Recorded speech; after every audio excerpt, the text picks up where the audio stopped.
Lihat sekilas mungkin kelihatan biasa aja ya. Tapi jangan salah. Di balik permukaannya yang tenang itu, ternyata tersimpan sejarah yang super kompleks. Sebuah titik temu tempat berbagai peradaban besar dunia pernah saling bersua. Gimana kalau kita mulai dari sebuah teka-teki yang aneh banget?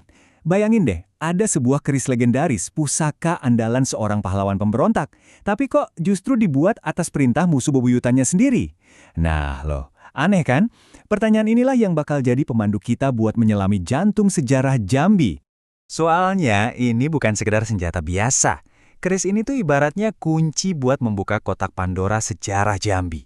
Sebuah tempat di mana budaya Jawa kuno, Arab, Tiongkok, dan Eropa saling bertemu, berbenturan, dan akhirnya menyatu.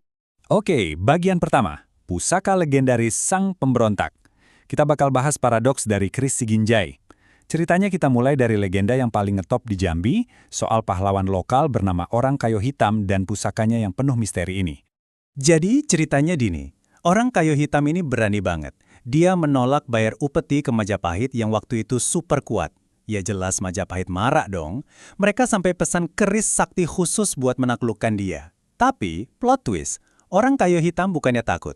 Dia malah nekat pergi ke Jawa, merebut keris yang belum jadi itu, dan malah menjadikannya simbol kekuasaan Jambi. Kebayang nggak? Simbol perlawanan yang ironisnya datang dari musuh sendiri. Nah, petunjuk paling menarik itu ada di desain kerisnya.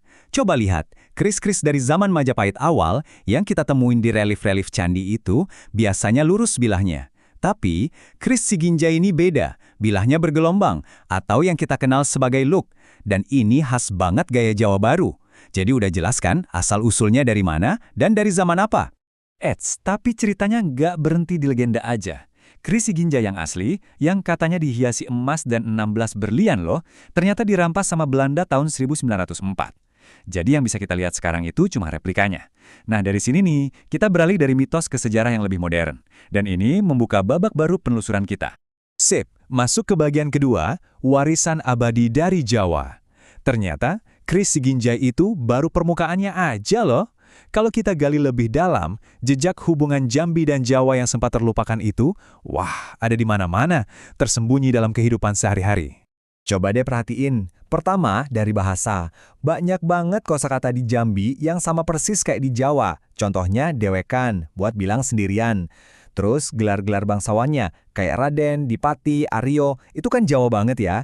Bahkan nih, di naskah-naskah kuno Kerinci, itu ada catatan nama-nama leluhur yang jelas-jelas orang Jawa yang menikah dengan orang lokal. Nah, semua ini dikonfirmasi oleh sejarawan Deki Syaputra. Menurut beliau, Kesultanan Jambi itu dulu emang pernah jadi semacam negara bawahan kerajaan-kerajaan di Jawa. Jadi ya masuk akal banget kalau budaya dan bahasa Jawa bisa meresap begitu dalam sampai ke jantung masyarakat Jambi. Oke, ceritanya makin seru nih. Sekarang, coba kita menyeberang sungai utama di Jambi, yaitu Sungai Batanghari. Karena di seberang sana, ada lapisan sejarah lain yang nunggu buat diungkap. Jadi, Jambi itu dari dulu kebagi jadi dua wilayah utama. Di satu sisi, ada yang namanya Tanah Pilih. Ini pusat pemerintahannya, tempat Istana Sultan berdiri. Nah, di seberangnya, ada Kota Seberang. Ini pusat ekonominya, tempat perdagangan dan pemukiman para pendatang. Dan ya, di Kota Seberang inilah, cerita kita jadi makin rame. Karena sebagai pusat dagang, tempat ini jadi magnet buat para pedagang dari Tiongkok dan pemukim Arab, khususnya dari Hadramaut, Yaman. Mereka datang dan membangun komunitas mereka sendiri di sana. Oke, bagian keempat, perpaduan dunia. Nah, ini nih bagian yang menurut saya paling keren dari Jambi. Kota ini tuh nggak cuma terpengaruh, bukan? Jambi secara aktif mengambil berbagai gaya dari luar, mengolahnya, dan menjadikannya sesuatu yang benar-benar baru, sesuatu yang Jambi banget. Mau lihat contoh yang paling pas? Kenalan yuk sama Pangeran Wirokusumo? Beliau ini bangsawan penting dari abad ke-19, keturunan Arab Yaman. Tapi, coba lihat gelarnya. Bukannya pakai gelar Arab, beliau justru bangga pakai gelar Jawa, Pangeran. Ini benar-benar perwujudan identitas Jambi yang hibrida, yang campur-campur. Dan rumahnya, yang dikenal sebagai rumah batu, itu sebuah mahakarya. Coba kita bedaya. Pilar sama langkungannya, itu gaya Eropa. Genteng dan ornamen atapnya, kelihatan banget sentuhan Tiongkoknya. Tapi, tata letak ruang di dalamnya, itu tetap rumah Melayu tradisional. Dan yang bikin semua ini siapa? Seorang arsitek Muslim Tionghoa. Keren banget kan? Contoh lainnya, Batik. Seni ini kan aslinya dari Jawa ya, tapi sama Jambi diadopsi dan dikasih sentuhan khas. Mereka bahkan bikin sistem klasifikasi sendiri yang unik banget berdasarkan tingkat kesulitan dan lama pengerjaannya. Ada yang level biasa, butuh sekitar 2,5 bulan. Ada premium, bisa 5 bulan. Sampai yang paling top, limited, itu bisa makan waktu setahun loh buat satu kain aja. Dan di sini ada paradoks lagi nih. Ada mitos lokal yang bilang katanya cuma orang yang punya darah Jawa yang bisa bikin batik bagus. Tapi anehnya, motif yang paling populer dan paling dicari, kayak tampung manggis yang jadi simbol kejujuran, itu asli ciptaan Jambi. Nggak bakal kamu temuin di tempat lain. Oke, kita sampai di bagian terakhir, DNA budaya unik Jambi. Di sini kita akan lihat gimana semua pengaruh tadi akhirnya menyatu dengan kondisi alam setempat dan melahirkan sebuah arsitektur yang luar biasa tangguh. Gini deh, buat banyak kota, banjir itu kan bencana besar ya. Tapi di Jambi, banjir itu bagian dari kehidupan. Pertanyaannya, gimana caranya masyarakat Jambi ini nggak cuma bisa bertahan hidup, tapi malah bisa bersahabat dan memanfaatkan kondisi alam yang menantang ini? Jawabannya ada di tempat bernama Kampung Jelmu. Coba lihat deh, rumah-rumahnya itu rumah panggung, dibangun di atas tiang kayu super kuat yang bisa tahan ratusan tahun. Nah, pas banjir datang, setiap rumah udah siap dengan perahunya masing-masing.